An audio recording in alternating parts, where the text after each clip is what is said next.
72 years ago tonight, in a quiet town on the edge of Lake Erie, a woman walked upstairs to bed and never came back down.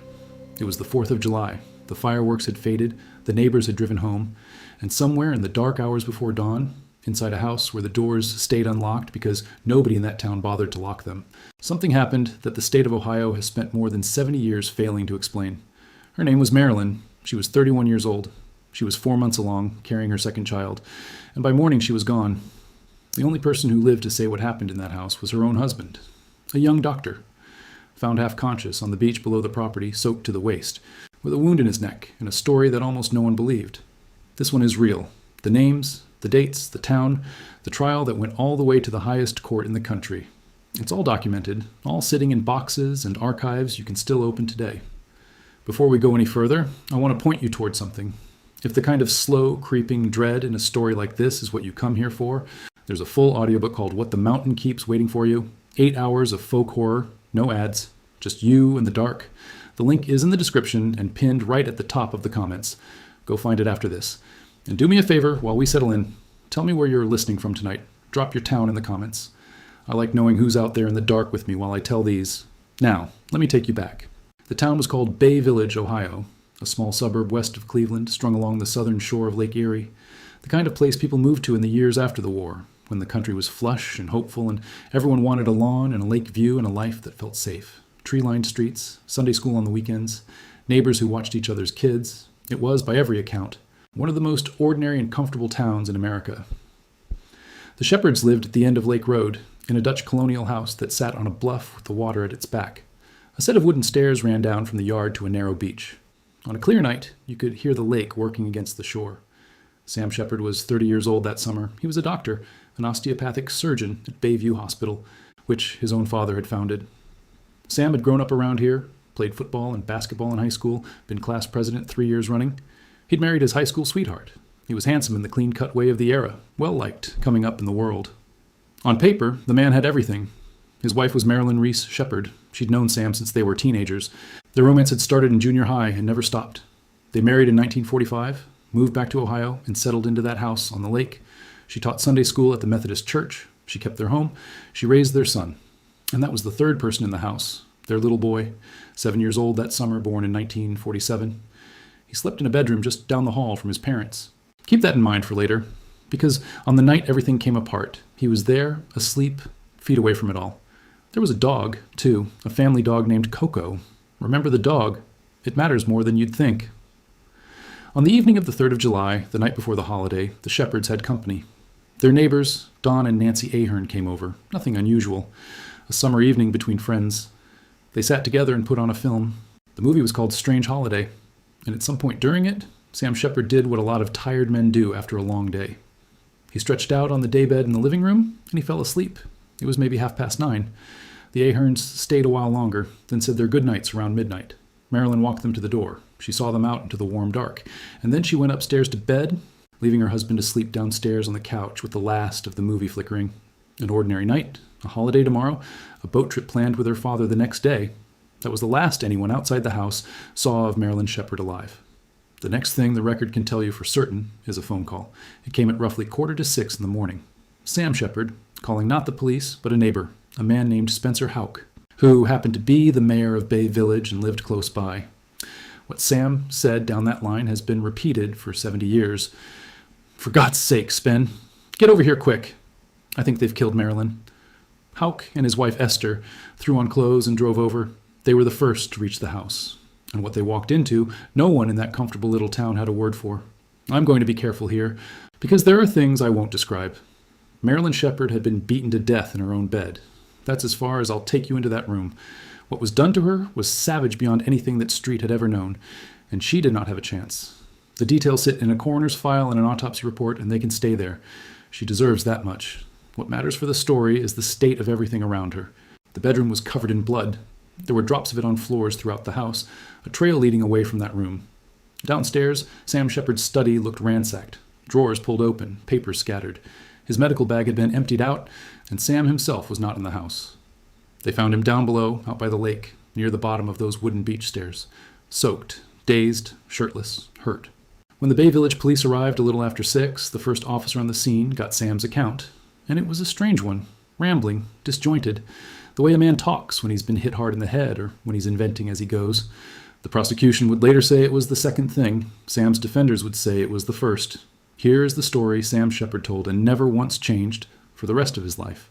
He said he'd been asleep on the daybed when he was jolted awake by his wife crying out from upstairs. Screaming his name, he thought. He ran up. He said he got to the bedroom and saw a figure there in the dark, a form, someone standing over the bed. And before he could do anything, he grappled with it, and something came down on the back of his neck, and the lights went out. When he came to, he said he was on the floor of the bedroom. His wife was on the bed. He checked her. And then, he said, he heard a noise from somewhere below in the house. So he went down. And there, near the back door, he saw the figure again. He described the man as tall, with a big head of hair. Bushy-haired. That's the phrase that would follow this case through every court and every headline for the rest of the century. The bushy-haired man. Sam said he chased the figure out the back of the house, down the wooden stairs, onto the beach. And there, at the water's edge, they fought again. Sam said the man got the better of him a second time. He remembered grappling in the shallows, remembered going under, remembered the cold of the lake. And then nothing. He said the next thing he knew, it was dawn and he was lying on the sand, half in the water, alone. That was it. That was the whole account. A wife dead upstairs, a phantom in the dark, and a husband knocked senseless twice and left on the beach. Now here's where it gets complicated. Because the strange thing about this case, the thing that has kept it alive for 3 generations, is that the evidence never fully lined up on either side. Take the injuries. Sam Sheppard was genuinely hurt. This wasn't a scratch. He was taken to the hospital and treated for a chipped tooth, bruising to his face, and an injury to his neck. A neurosurgeon named Charles Elkins examined him and found something serious. A cervical concussion, nerve damage, weak or absent reflexes, especially down his left side, an injury to the second vertebra in the back of his neck. And Elkins said flatly that those injuries could not have been faked. A man does not fracture his own spine to sell a story. So how does a guilty man do that to himself? That was one question the prosecution never really answered. But then there were the other details, and those cut the other way. The dog, Coco, the family dog who was in the house that night, was never heard to bark. Not once. No commotion. No warning. A stranger supposedly comes in, murders a woman, fights a man twice, crashes through the house and down to the beach, and the dog stays quiet. To the investigators, that said one thing. Whoever was in that house, the dog knew. Then there was the ransacking, which looked wrong. It looked staged. The house had been made to appear robbed. Sam's medical bag was dumped out. His desk was disturbed. But Marilyn's jewelry was sitting right there in plain view, untouched. A burglar who murders a woman and then leaves the jewelry behind is not much of a burglar. And there was the matter of Sam's watch, his wristwatch, his keychain, and his fraternity ring turned up later.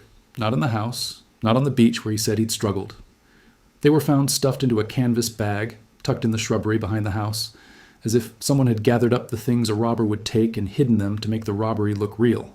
And the murder weapon. Whatever it was that killed Marilyn Sheppard, it was never found. Not that night. Not in the 70 years since. The lake was searched. The property was searched. Teenage boys from the local high school were recruited to comb the water in the grounds. Nothing. The weapon simply was not there. So you had a case with a body, a bereaved husband, real injuries that pointed away from him, and a scene full of little details that pointed straight at him. And into that gap stepped the one man who would decide, almost from the first morning, that he already knew the answer. His name was Samuel Gerber, the county coroner. Gerber looked at that scene and came to a conclusion fast. He believed Sam Sheppard had killed his wife. And once Gerber believed it, the investigation began to bend around that belief. There's a detail from the autopsy that fed his certainty. Gerber claimed there was a bloody impression left on Marilyn's pillow, and he decided that impression had been made by a surgical instrument. Think about what that does. A surgical instrument. In the home of a surgeon. It was the perfect shape to fit around the man they already suspected. Hold on to that pillow. It comes back later, in a way Gerber would not enjoy. Because the coroner was so sure he did something aggressive. In late July, he convened a public inquest, not in a courtroom, in a school gymnasium, to fit the crowds.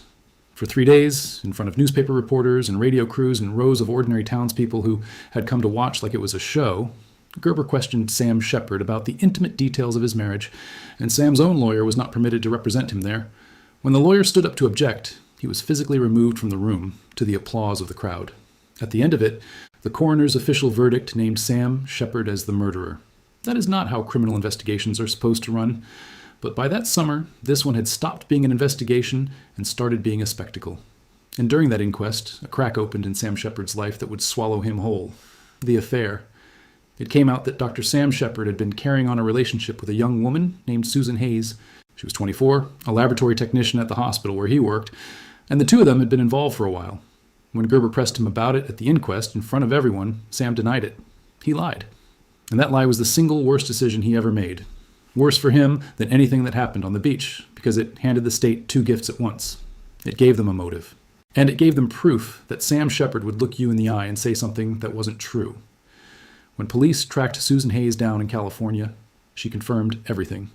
The prosecution now had its story, clean and cruel and easy to sell.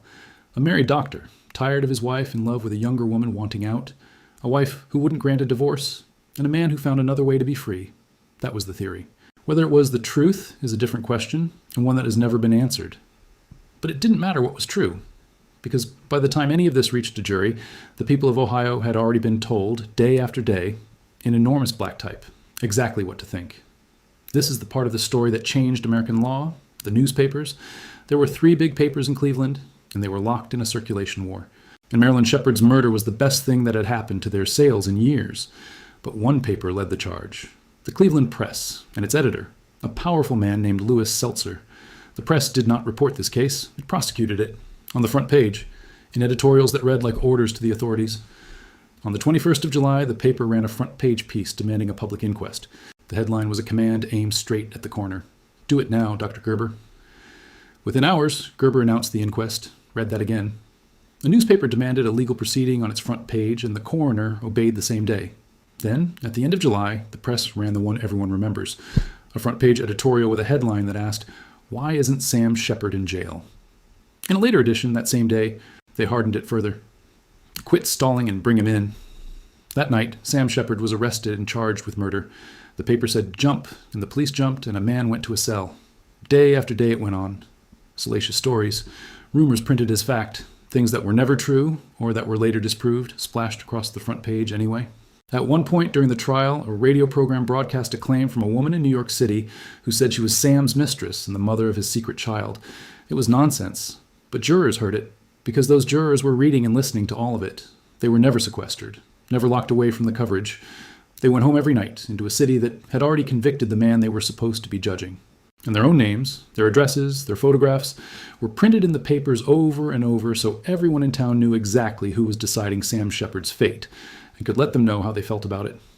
A federal judge would later call the whole thing a perfect example of trial by newspaper, and that phrase would enter the language because of this case. I want to stop here for a second because we're about to walk into the courtroom, and this is the heart of it. If you're finding this as unsettling as I do, the way an entire town made up its mind before a single piece of evidence was heard, then stick with me and subscribe to the channel. Beneath darkness is where I bring the real ones, the documented cases that history tried to bury or tried to shout down. There's a lot more where this came from. And here's my question for you before the verdict. Knowing what you already know, the affair, the lie, the injuries he couldn't have faked, the dog that never barked, do you think Sam Sheppard could have gotten a fair trial anywhere in Ohio in 1954? Tell me in the comments. I'm reading them. Now, the trial. It opened on the 18th of October, 1954, in the Cuyahoga County Courthouse. The judge was a 70-year-old man named Edward Blithen. The prosecution went for the death penalty. Sam Sheppard pleaded not guilty and swore he was innocent. And the circus came to town. Reporters packed the room. They were seated inside the bar of the court, close enough to overhear the whispers between lawyers, close enough to examine evidence before it was even shown to the jury.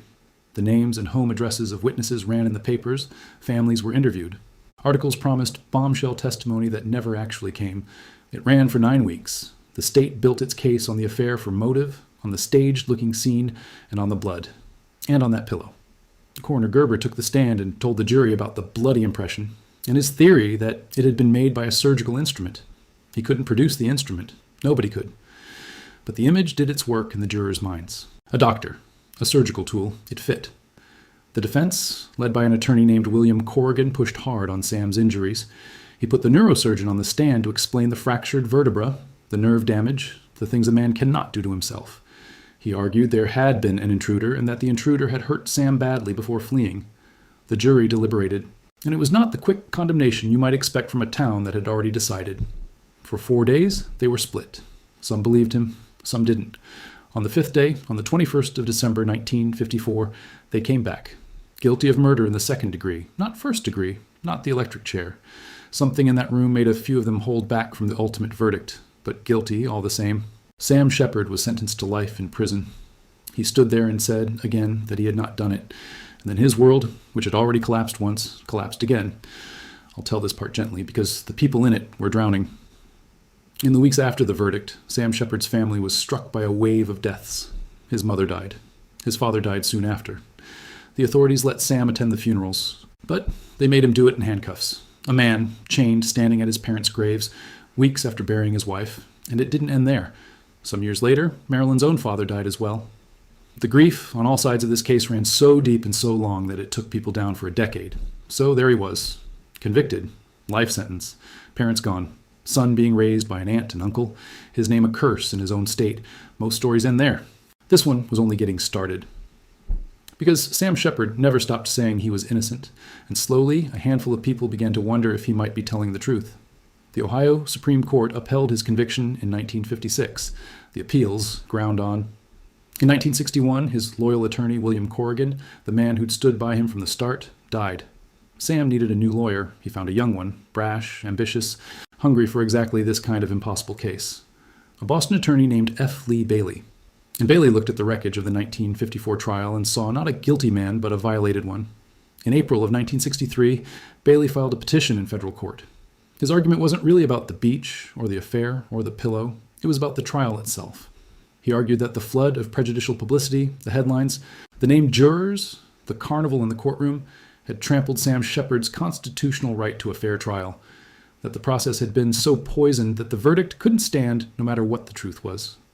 And Bailey had a bombshell of his own. Before the original trial, the judge, Edward Blithen, had spoken with a famous newspaper columnist named Dorothy Kilgallen. And according to what came out later, Blithen had told her, before hearing a word of evidence, that Sam Sheppard was guilty as hell.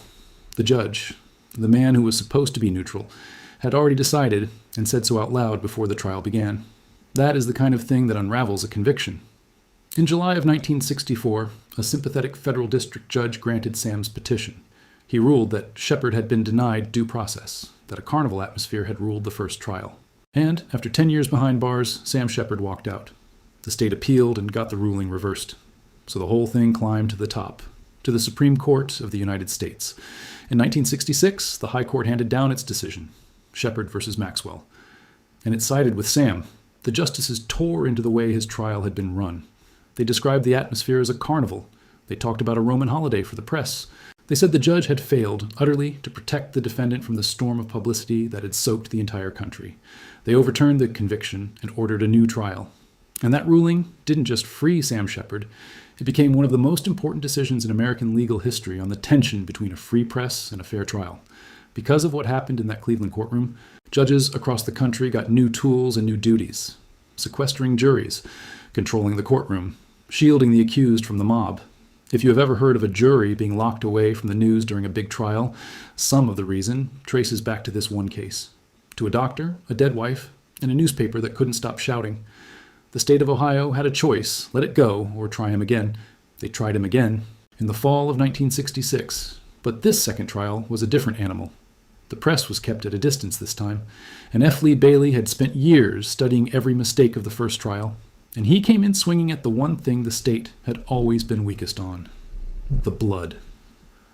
Bailey brought in a criminologist named Paul Kirk, and Kirk had actually gone into that bedroom and studied the pattern of the blood, the spray and the drops, the physics of it. And Kirk told the jury things the first trial had never heard. He said the blood spatter radiated out from Marilyn's head in a way that told a story, and part of that story was the position of the person who did it. Kirk testified that the pattern suggested the killer had swung with a left hand. Sam Sheppard was right-handed. Then Kirk pointed to a single large spot of blood found on a closet door in that bedroom, about a foot from where Marilyn died. He'd analyzed it, and he testified that this blood matched neither Sam nor Marilyn, that it had properties that set it apart from both of them. A third person's blood, in the murder room, a foot from the body. If Kirk was right, then someone else had bled in that room, someone who was not the husband and not the victim. The bushy-haired man was no longer just Sam's word. There was, possibly, a drop of him on the closet door. And then Bailey got Coroner Gerber back on the stand. Gerber, who had built so much of the original case on that surgical instrument theory. Bailey pressed him. And Gerber was forced to admit, in open court, that he could not identify what kind of surgical instrument had made the impression, that he had never actually seen such an instrument in any hospital or in any medical catalog, anywhere, that he didn't even own one. The whole surgical instrument theory, the thing that had helped point a jury toward a surgeon, came apart on the witness stand. The second jury didn't need long. On the 16th of November, 1966, the same day they got the case, they came back. Not guilty. 12 years after his wife was murdered, after 10 years in a prison cell, Sam Sheppard was a free and legally innocent man. And here is the cruelest part of this whole story. Freedom didn't save him. The man who walked out of that second trial was not the man who'd gone in. 10 years in prison, 2 dead parents, a decade of being the most hated name in Ohio, a young son growing up without him. It had hollowed him out. He got his medical license back in 1967 and tried to return to surgery. But his hands weren't what they'd been, and he was drinking heavily by then, and there were operations that went wrong, and patients who died, and lawsuits that followed. He gave up medicine. And then, in one of the strangest turns any true story has ever taken, Sam Sheppard became a professional wrestler. I'm not making that up. He was trained by a wrestler named George Strickland, and he stepped into the ring in the summer of 1969 at the age of 45, under the name Killer Sam Sheppard. His notoriety made him a draw. People came to see the doctor who'd beaten the murder charge. He wrestled more than 40 matches. He even used his knowledge of the human body to invent a submission hold. Years later, a famous wrestler would make that same hold famous again, and most of the crowd would have no idea it was born from all of this. 6 months before the end, he married again, a young woman, the daughter of his wrestling manager. And on the 6th of April, 1970, Sam Sheppard was found dead in his home. He was 46 years old. The years of drinking had destroyed his body, and his liver had failed. I'll leave it there. A free man, but not a saved one. He was buried in Columbus, and that should have been the end of the whole tragedy. But the case had one more life in it, and it came from the one person who'd been in that house the whole time and remembered none of it. The little boy. He was 7 when his mother was killed.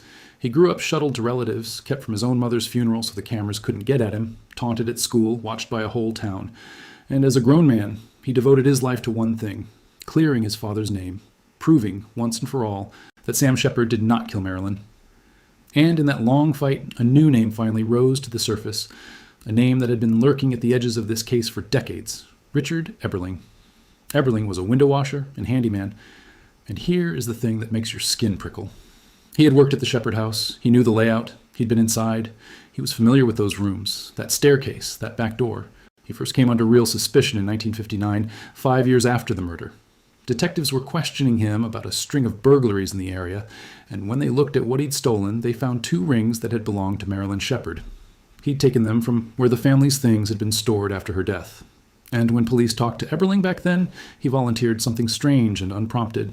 He said that a couple of days before Marilyn was killed, he'd been at the Sheppard house removing storm windows, and he'd cut himself, and he'd dripped blood as he moved through the house. Sit with that for a moment. Years before anyone knew there was a stranger's blood on that closet door, a man who worked in the house was already explaining why his blood might be found there. That could be an innocent coincidence. Or it could be a man building an alibi for something he knew would surface someday. And the picture of Richard Eberling only got darker with time. In the 1980s, he became the guardian and executor of an elderly, wealthy widow named Ethel Mae Durkin. She had no close family, and she died. Her death was ruled an accident at first, a fall. But when her estate was examined and her body was later exhumed, investigators found injuries that didn't fit the story of a simple fall. Eberling was charged, and he was convicted of her murder. He would spend the rest of his life in prison, and Durkin was not the only woman connected to Eberling who died strangely. 2 of Durkin's own sisters had also died under suspicious circumstances over the years, one from a beating, one from a fall down basement stairs. A pattern was forming around this man, a trail of women and unexplained deaths, and at the front of that trail stood Marilyn Sheppard. While Eberling was in prison, more came out. A woman who had worked alongside him caring for Durkin testified that Eberling had confessed to her back in the 80s to killing Marilyn Sheppard. A fellow inmate said the same, that Eberling had admitted it. Eberling himself always denied it. He denied it right to the end. He died in an Ohio prison in 1998, taking whatever he actually knew into the ground with him. And then there was the science. Sam Sheppard's son had his father's body exhumed in 1997 so that modern DNA testing could be done, the kind of testing that simply hadn't existed in the 50s or the 60s. Old blood evidence from the crime scene was tested, and the results showed what Paul Kirk had suspected decades earlier. There was blood from a third person at that scene. Not Sam, not Marilyn. Someone else had bled in that house. One DNA expert said he was 90% confident that one of those blood spots belonged to Richard Eberling. 90%, but not certain. And in a court of law, 90% on evidence that old was not enough, which brings us to the last chapter. The year 2000. Sam Sheppard's son took the state of Ohio to court in a civil trial. He wasn't trying to convict anyone. He was trying to win a formal declaration that his father had been wrongfully imprisoned. A stamp of innocence, at last, on the family name. And there was money attached to it, around $2 million for his father's stolen decade. Though the son always said it was never about the money. The trial ran for weeks. 76 witnesses, hundreds of exhibits. All the DNA, all the blood, all the theories about Eberling laid out one more time in front of a fresh jury.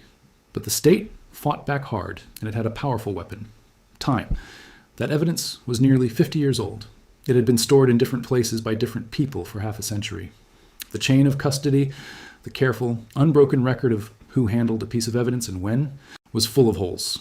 A law professor put it plainly at the time.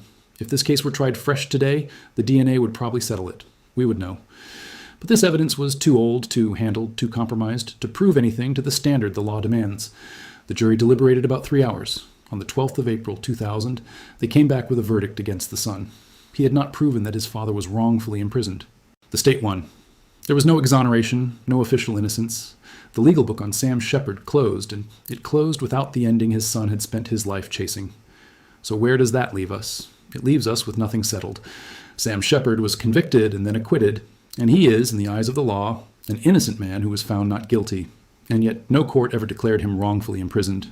Richard Eberling, the window washer who knew the house, who had Marilyn's rings, who explained his own blood before anyone asked, who was convicted of killing another woman, who was said to have confessed more than once, was never charged with Marilyn's murder. The prosecutor, who could have taken him to a grand jury, decided there wasn't enough, and Eberling died in a cell without ever facing it. The murder weapon was never found. The house on Lake Road is gone. It was torn down in 1993. There's no room to stand in anymore, no closet door, no staircase. Sam and Marilyn are together now, in a strange way. After his body was exhumed and cremated, his ashes were placed in a mausoleum beside hers. The husband and the wife, the accused and the victim resting side by side. Whatever the truth is about what he did or didn't do in 1954, they ended up in the same quiet place. And their son carried the weight of all of it for the rest of his life. You've probably felt an echo of this story before, even if you didn't know its name. Because a wrongly convicted doctor, escaping to hunt the real killer, a mysterious figure he glimpsed the night his wife died, became one of the most famous premises in American television and film. The tale of a hunted man chasing a stranger nobody else believed in. It has been linked to this case for 60 years. The bushy-haired man transformed into a phantom that a whole country would come to know. Whether that's where the idea truly came from has been argued about for decades. But every time that story gets retold, somewhere underneath it is Sam Sheppard on a beach at dawn, insisting that someone else was there. Here's what I keep coming back to. On Sam Sheppard's gravestone, there are 3 letters etched into the stone. V, Q, P. They stand for a Latin phrase, vincit qui patitur. It means, roughly, he conquers who endures, or he who suffers, wins. Sam and his son used to sign their letters to each other that way. Across all those years, across the prison walls, he conquers who endures. I don't know if Sam Sheppard endured anything but his own choices. I don't know if that gentle doctor turned wrestler was a grieving, innocent husband railroaded by a screaming city, or a killer who got lucky twice with 2 juries. I've read the files, and I still don't know. Almost no murder mystery survives this long, because eventually a confession or a clue or a test gives up the answer. This one never did. It just kept us guessing, decade after decade, and then it buried everyone who could have told us. A woman went upstairs on the 4th of July, and the truth of what came for her in the dark is still down there in that ground, next to her, silent, keeping its own counsel. Before I let you go back into your night, one more thing. If this got under your skin, the audiobook What the Mountain Keeps is waiting for you. 8 hours of folk horror, no ads, the kind of immersive dark you can sink all the way into. The link is in the description and pinned at the top of the comments. That's the perfect place to go from here. And now I want to hear from you, after everything, the affair, the injuries he couldn't have faked, the third person's blood, the window washer with the rings. What do you believe? Did Sam Sheppard kill his wife, or did someone walk into that house and out of history? Tell me your theory in the comments. And if you know another case like this one, something real that got buried or shouted down, send it to me. It might be the next story I tell. Stay with me in the dark. I'll see you on the next one.